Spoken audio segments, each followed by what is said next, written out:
You are recording. Great. Thank you all so much. We really appreciate the funding that you provided Bayview last year. We received $1,100 in funding from the South Rotary, and it meant a lot to us. Every dollar counts at Bayview, and 100% of those dollars go towards programming for kids. So Bayview, if you're not familiar, is a nonprofit. We're located right near downtown Madison off of South Park Street at the corner of Regent and West Washington. We've been around for almost 50 years, and we're an affordable housing development with a community center in the middle of it. So here's the Triangle neighborhood. I'm sure you're all familiar with Asian Midway Grocery and CDA Housing. Bayview's on the other side of that the bigger apartment building that you see on the right-hand side in the Triangle neighborhood. We're just in the shadow of that building. We're a multifamily development. We're a Section 8 property. And so 99 of the 102 units at Bayview are subsidized at 30%. So that means if families have no income, they actually pay no rent. And everyone who lives there, if they are income qualify, only pay 30% of their rent, 30% of their income on rent.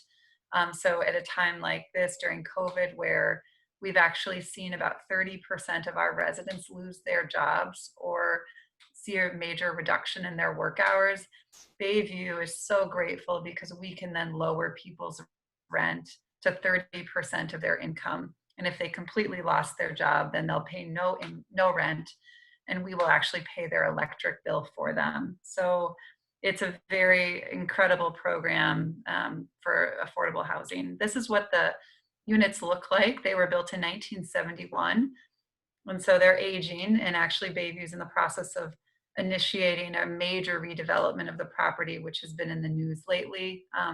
We just found out we received tax credits, and so we'll be tearing down the homes and rebuilding them in phases. Nobody will be displaced during the rebuild of Bayview, and the new Bayview, after 3 years, will have 130 units, 117 of which will be subsidized.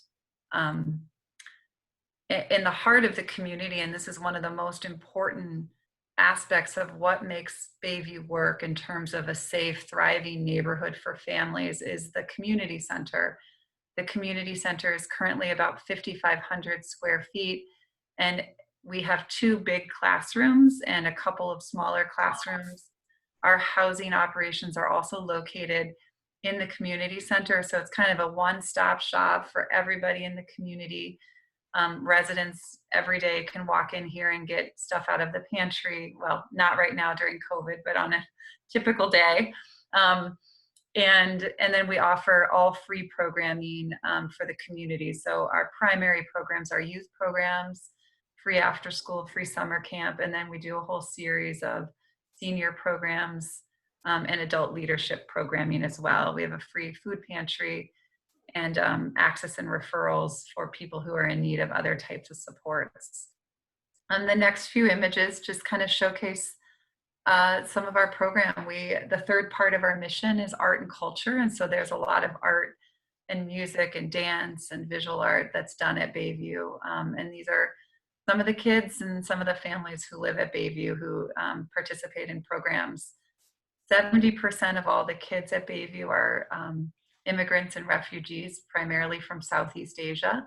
And then we also have about 20% Latinx and about 18% African American or African immigrants.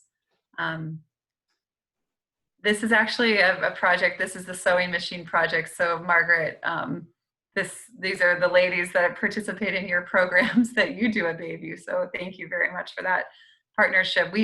We conduct a ton of partnerships. That's kind of the main way that Bayview does a lot of its programming. We hire our own staff for all of our youth programs. We have our own coordinating staff, but then we rely on experts in other areas such as sewing or cooking or nature and water conservation to come into the program and teach kids and seniors about those specific content areas. So this is an image of a sewing program that happened a couple of years ago. We also have a focus on health and wellness. So there's a lot of programs for seniors that focus on Tai Chi, yoga, and going on outings and excursions in the community, since many haven't had the opportunity to get out in the community in the past and or don't drive and feel comfortable in public transit. So we provide field trips for them. We do a whole series of community events, which is all going to change this year. We're trying to wrap our heads around these significant changes to programming, because a community center, as you all can imagine, is where community comes together and shares and breaks down barriers and stereotypes and learns to support each other, come for resources together. And so without being able to gather, it's more challenging. And so we're becoming very creative and nimble in how we approach, excuse me, how we approach service delivery and supporting the residents in the community. And so gatherings like this aren't going to be happening this summer, but we're hoping to instill them again in the future. And some of the things that we've been focusing on during COVID really have had to do with meal access and food access. So Bayview to date has provided over 8,000 prepackaged meals to residents living at Bayview and over 300 bags of groceries to residents. Groceries are delivered once a week, every Friday, and we have a partnership with Second Harvest Food Bank that provides those boxes. There's 15 pounds of cooler goods, there's about 20 pounds of non-perishable items, and about 7 to 10 pounds of frozen meat. And so our staff is making those deliveries every week. And then in addition to that, we're partnering with Feed Kitchen's Feed to Go program, which is hiring local chefs, primarily of color, who had food carts that are now no longer in business due to COVID. And they're preparing meals and prepackaging them and distributing those to community sites throughout the city. And so Bayview was an early partner with the Feed Kitchen program. And like I said, we've done about 8,000 meals to residents on the Triangle. These are just some images of our teens who've been involved in various programs. We have a garden program that happens every summer. It's an employment program. We're still planning to do this program with social distancing and small groups this summer. And then we also have an arts crew. And again, we're planning to still do this program with social distancing, with a portion of it online. But this is one of the only ways that kids at Bayview have been able to earn some income in the summer and learn just job development, job readiness skills, open bank accounts, learn about financial literacy and good debt versus bad debt. So all of those basic skills that promote kind of just an understanding of economics and basic financial literacy we offer as part of this program. So in the past, they've done mural projects and they've also done art exhibitions. That's going to shift a little bit this year. We're still thinking that there will be on-site public art that gets made, but it will just look very different and it'd be very small group based type of work and or digital work. A few years ago, we did a giant mosaic mural on the side of the community center. And these two kids are working on that mosaic butterfly. There it is. That's the butterfly. So Tulor, he was in high school at the time, and he was one of the primary designers of that piece of art that's on the exterior of the building. When we do the redevelopment of Bayview, we're actually able to take this piece of artwork off the wall. We know where the bolts are, and we're going to put it on the new community center that gets built.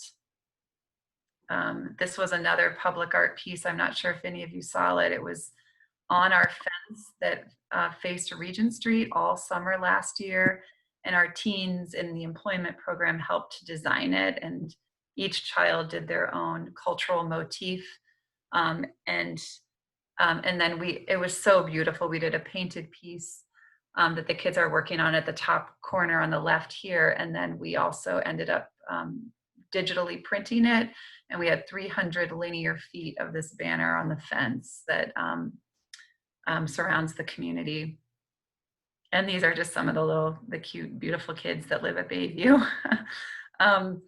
So we really appreciate all the support we've gotten. Bayview's actually during the last 2 months since COVID started and we closed our doors to the community.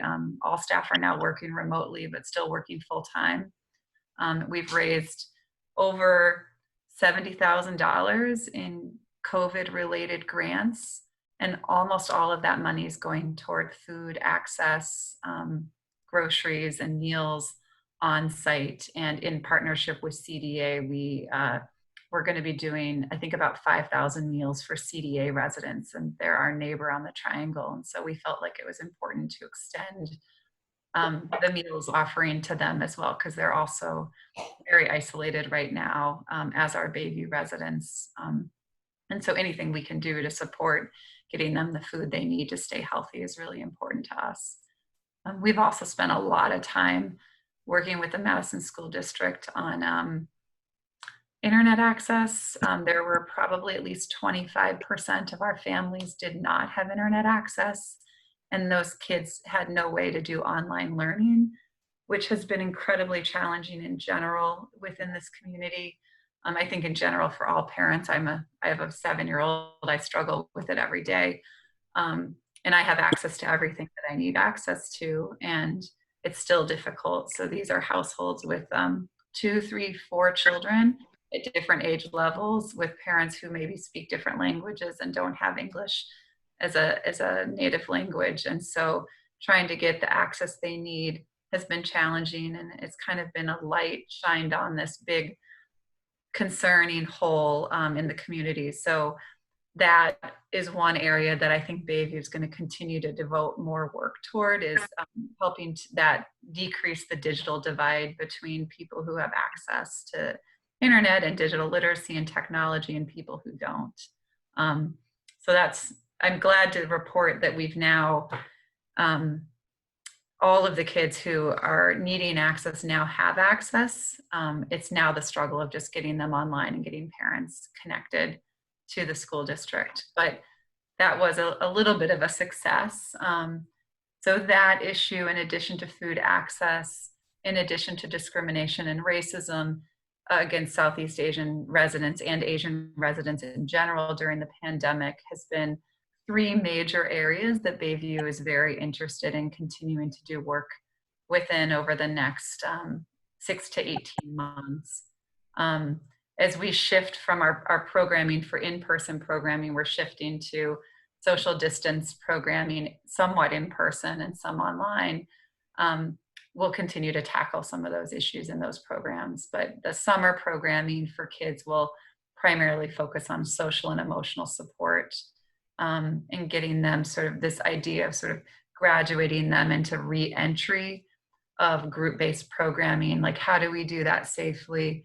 How do we do that in a healthy way, with the trauma in mind that the social isolation has caused families and kids? And so those are some of the things that we're starting to talk about and think about as staff and get training on, so that we can be supportive to those kids and families as the community starts to reopen, but also prepare for potential closings in the future as well. So it's a difficult time to be doing community work, but it's also a time, I think, that a lot of our eyes are open to some really big, important issues, and developing creative solutions to figure out how to address those issues.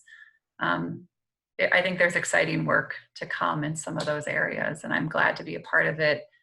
And I'm, again, appreciative of the support that South Rotary has provided Bayview over the last several years. You guys have given us funding, and it's makes a huge difference to the kids, since we don't have a lot of resources, and we're dependent upon grants for a lot of the extra supports and materials that we have in programming.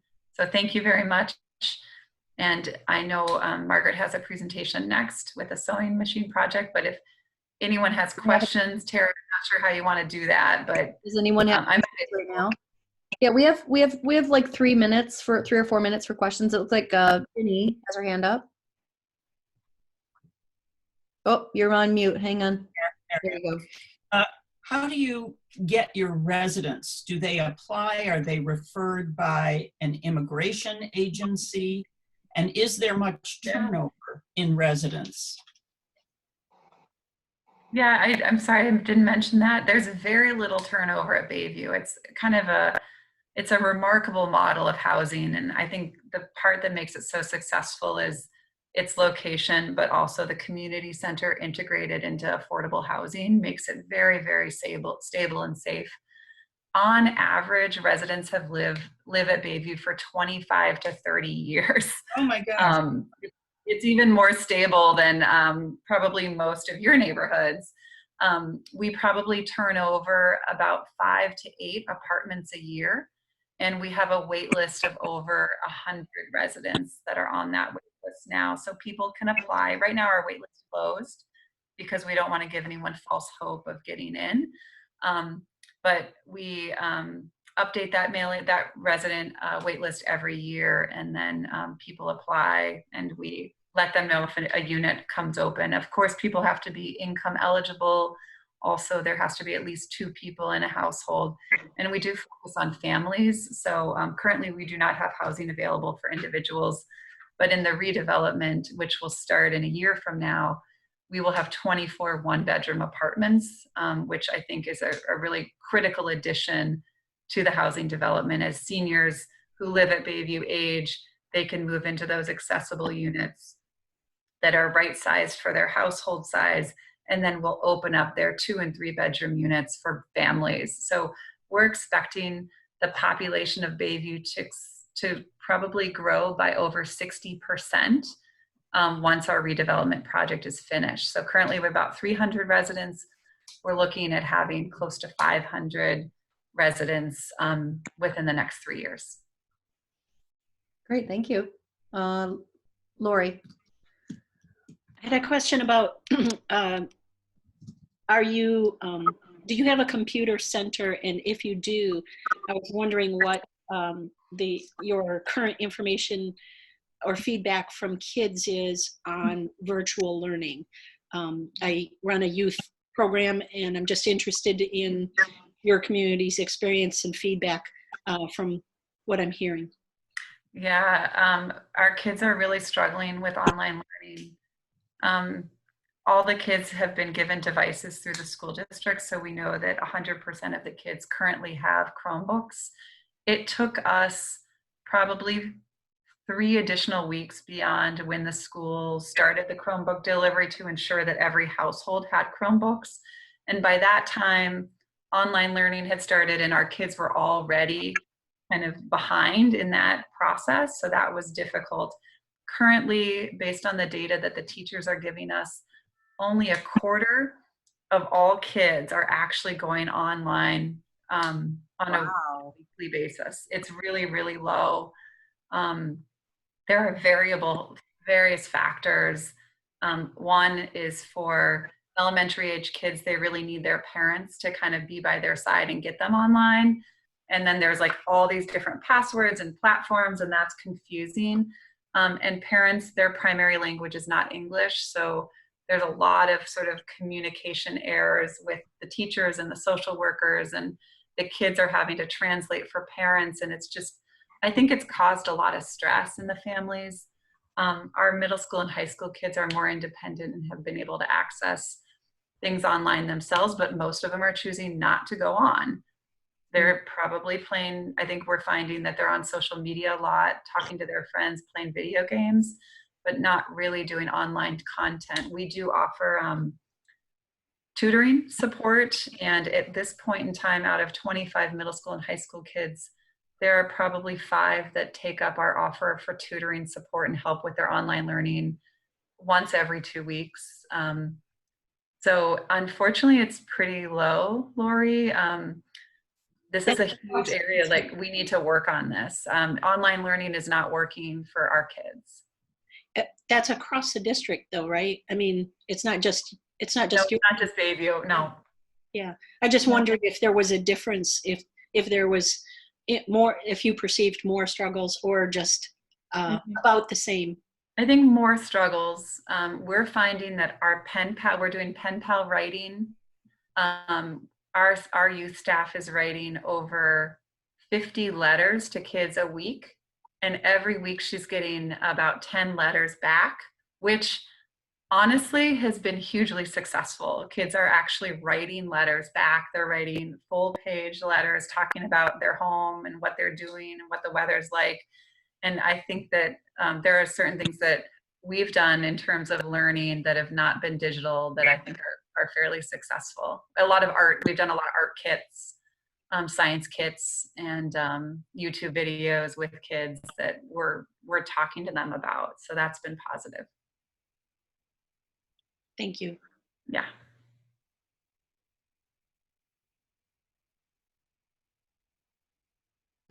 Thank you so much, Alexis, for being with us today. Margaret, you will be doing a donation in your name to the End Polio Now campaign as part of our thank you for presenting to us today. But I'm going to go ahead and I'm going to get Margaret unmuted, and then going to spotlight her video. And looks like she's up and running. There we go. Thank you. Okay, hi everybody. Thanks for inviting me to speak today. My name is Margaret, and I began the Sewing Machine Project in 2005. This project began in the simplest of ways. In 2005, following the tsunami in Southeast Asia, I read an article online about a woman who had saved for years to purchase a sewing machine. And that machine was her key to an income and to supporting her family. With that one catastrophic event, her dream was destroyed along with her sewing machine. Now, I'm a sewer, and I'll admit, my first thought was, oh my God, I can't imagine being without my sewing machine. But then it struck me, I would survive without my sewing machine. And for this woman, that machine could make the difference between survival and starvation. And it struck me how a life can change so dramatically in an instant. Never before had a situation somewhere in the world struck me in such a personal way. And I knew right then that I needed to take some action. It's so easy to feel so overwhelmed and to feel so small in the wake of an event so earth-shattering. We hear stories of loss and hardship on the news every day. And I've often found myself wondering, what could I possibly do that could make any kind of a difference? Now, at the time, I was working at a sewing machine dealership at Hans Sewing, right down on Willie Street here in Madison. And we often had customers asking what could be done with their old machines. And it seemed like a natural fit to me to collect those machines and funnel them to people in need. So I decided to set up a collection. A friend who was with one of the local TV stations helped me to get a spot on the local news, and I talked about this idea. And I proposed a sewing machine collection at Hans Sewing on a Wisconsin March morning early in 2006. People lined up with their donations that day. And within a week, we had 75 sewing machines from customers and people around Dane County. And with the help of volunteers, we worked to clean and prepare all of those machines. I worked with the American Hindu Association chapter here in Madison, and together we shipped 25 sewing machines, 5 at a time, to orphanages in Sri Lanka and India that housed children left without parents after the storm. It was pretty cool because we used donated fabric and toys and medical supplies as our packing material around those machines, so we didn't waste an inch of space. And local service groups, clubs just like yours, helped to pay the cost of shipping those machines. Later that same year, in 2005, Hurricane Katrina hit the Gulf Coast. And at that point, we'd sent a total of 25 machines to Sri Lanka and India. Now, as it happens, I'd attended a conference in New Orleans just a few weeks before Katrina hit. And the images that I kept seeing on the news were all locations that were really fresh in my mind. I watched that news coverage and saw those familiar streets and places flooded and a city in such chaos. And I knew that we needed to shift this effort. So I began to work out a plan to take the remaining 50 machines down to New Orleans. And so we began in the Gulf. In March of 2006, my 14-year-old daughter and I drove to New Orleans with 50 sewing machines in a rented van. delivering the machines ourselves from the gutted sanctuary of a church on Canal Street. Since that first visit, we have delivered over 1,200 sewing machines to the New Orleans area, first to individuals impacted by Hurricane Katrina, and then moving on to community groups.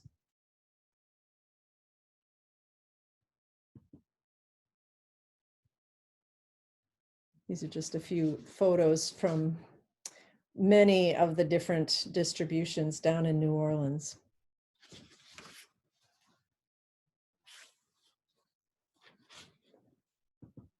For the first several years, the majority of our work was all in the New Orleans area, working with individuals and groups recovering long after Hurricane Katrina was over. But as people heard about our work, we received requests from other parts of the country and other parts of the world. We've developed an application process and serve groups helping others all over the United States. We work with women's shelters, libraries, community groups, after-school programs, just to name a few. We ask that all sewing machine recipients pay it forward by helping someone in their own community in a sewing-related way. Some people teach others to sew, some people sew for others, some people share their machines. Not only does this give our work a ripple effect, but it also empowers people to know that they have a voice and the power to mend in their own community. And kind of as a side note, during this time of COVID-19, we've heard from so many groups that have received machines from us, letting us know how they're paying it forward, and they're calling it that, by making masks for their community. In 2010, we began to look for ways to offer help locally here in Madison and Dane County. After trying a few different approaches, we began offering sewing classes to clients of area community centers. We began with newly immigrated Bhutanese refugees. Since 2010, we've grown our local program to serve Bayview, Northport, and Packers Avenue communities, as well as Munkashia. These local classes are quite basic, offering training in sewing and mending to targeted populations. With a quiet, caring approach, we teach people to maintain what they have, offering a way to repair rather than to replace. Additionally, some people use these skills to earn a little money to supplement their family income. This idea is beneficial on every level. People learn to sew in community, people sew for others, people learn to repair what they have, giving our work a sustainable aspect.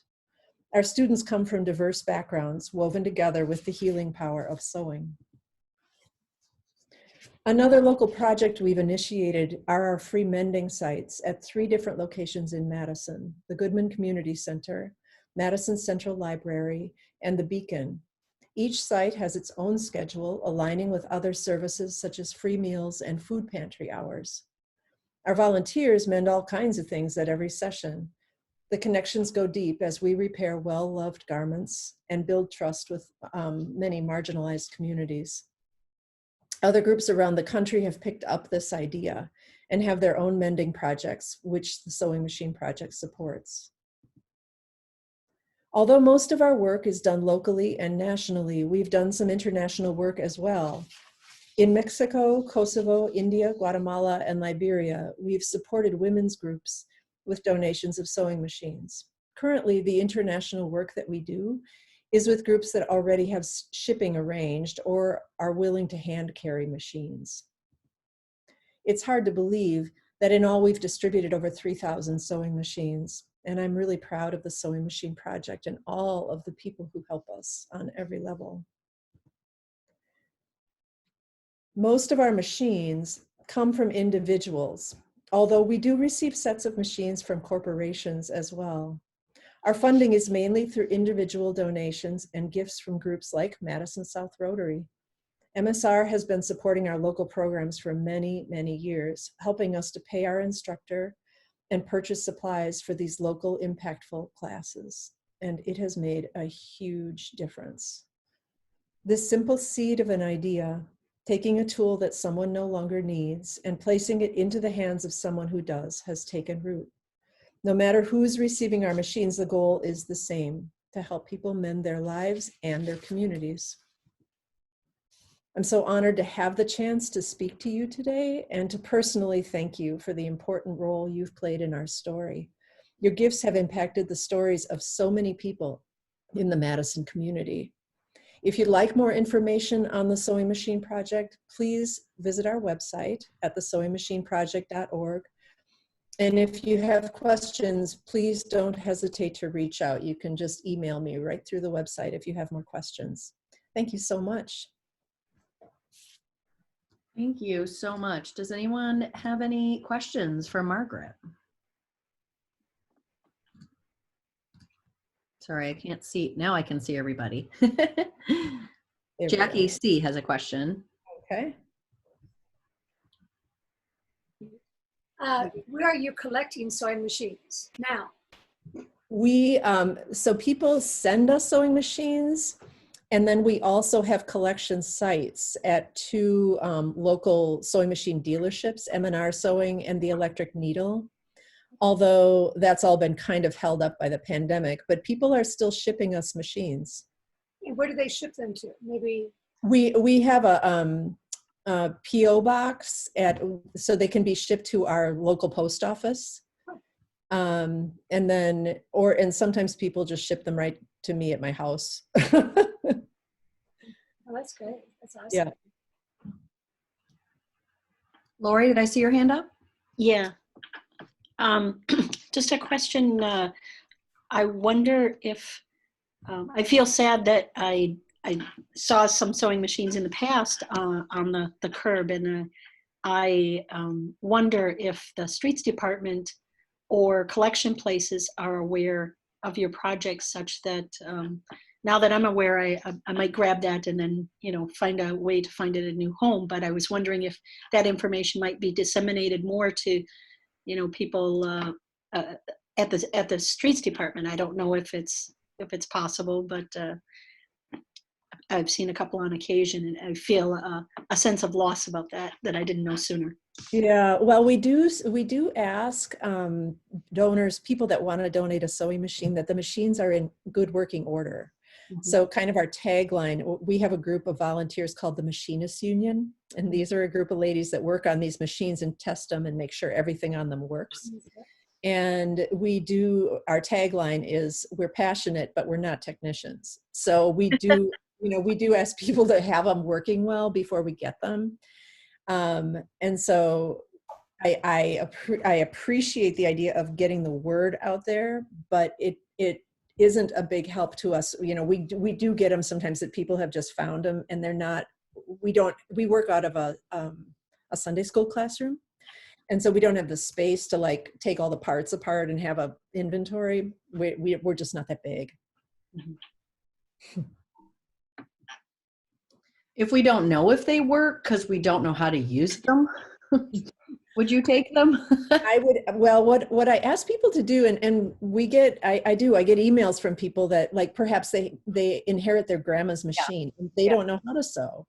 Mm-hmm. And so they don't know how to test it. And I ask them to kind of reach out to their own network, to somebody who does know how to sew, and ask them to test it a little bit first. Okay. Some people also,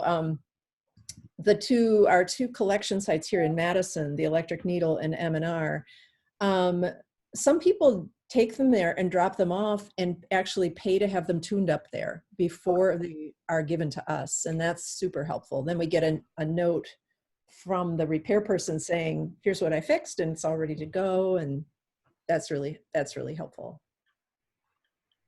Nice. Mm-hmm. Any last minute question? Anybody else? Well, again, thank you so much to Margaret and Alexis for speaking with us today. And we appreciate all you're doing in our community, and we are happy to support you through our grant program. Just a couple reminders to our members. We will not be meeting next week because it is Memorial Day. So we hope you get out and do something fun with your loved ones, 6 feet apart, of course. And if you are interested in a face mask, again, please email me. We won't be meeting again until that order is placed. So I do need to get that order in.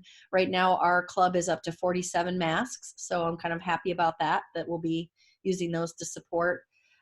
Keith, do you have anything before we close out? I don't. Have a great holiday weekend next week, and we'll see you in June. All right. Thanks, everybody. Thank you. Bye, Thanks everyone. again. Bye. Everybody. Bye.